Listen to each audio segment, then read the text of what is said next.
Oasis Audio presents Riptide by Lisa T. Bergren. Read for you by Jorjeana Marie. For Brielle Barton, who loves these books so much she wanted to be in the next one. Chapter 1. Luciana.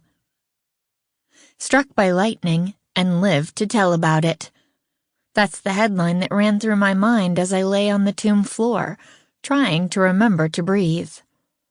Cascading through time felt, especially when we released our hands from the prints, like a shock wave going through me. I groaned and turned my head to see Ilaria and Domenico to my right, gradually coming around. We'd made it. All of us had made it. Back to the right time? And Giulio? I pushed up on an elbow looking around.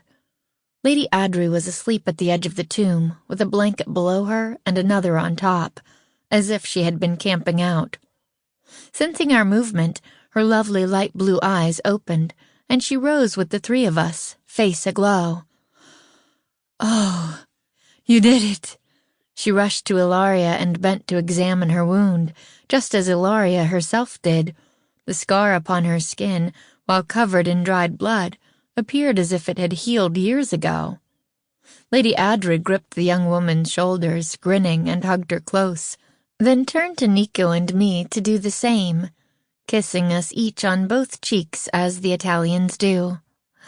"Well done, my young cousins. Well done." How long have we been gone?" my brother asked. "Toscano, per favore." Ilaria touched his arm, wanting to understand too. In Tuscan, please. Meaning their medieval dialect of Italian. "You were gone 3 days," Audrey returned in the native tongue. "You were swift," she added in admiration. "Was it about 3 minutes?" "About. But we weren't quite swift enough," he added ruefully. She lifted a brow. "Oh?"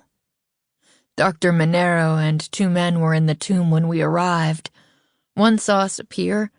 They tried to grab us. I think all 3 of them saw us disappear. Maybe a 4th. Audrey's eyebrows rose. "Oh." "What happened?" Ilaria stared down at her blood-soaked gown. "I remember getting hit by the arrow, but little after, until—" She looked at me and my brother. "Where were we? Who were those people?" Nico rubbed the back of his neck. "That will take a bit to explain." "Well then, please, begin." Ilaria crossed her arms. "Has anyone seen this happen before?"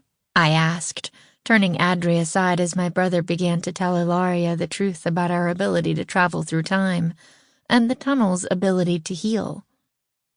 Audrey put a hand on her head, thinking. "No, a number have seen us emerge from or disappear into the tomb, but we've always been able to explain it away.